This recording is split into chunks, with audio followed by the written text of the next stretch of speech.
my friends, it's Crystal with Happy to Plan. I am going to be doing my drawing for my birthday challenge giveaway. It's long overdue and I thought I would go ahead and pick the winners. So there is going to be two different winners. I had 4 people. I only had 4 people that entered the drawing or entered the giveaway, but they all pretty much did everything to earn all of the points. So I just gave everybody all the points.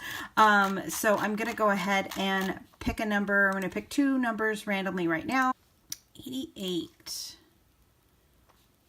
88 is Lynette. Lynette won. And pick a different, okay, so now I'm going to go ahead and pick a different number. 22.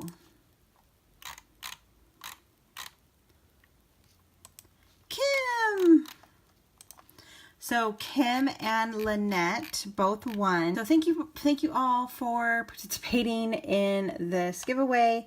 And I will go ahead and reach out to Lynette and Kim and ask them what they want for their prize. If you are interested in what they potentially could get, I do have a video explaining all of that. So, all right, well, that was it. That's all I wanted to do in this video.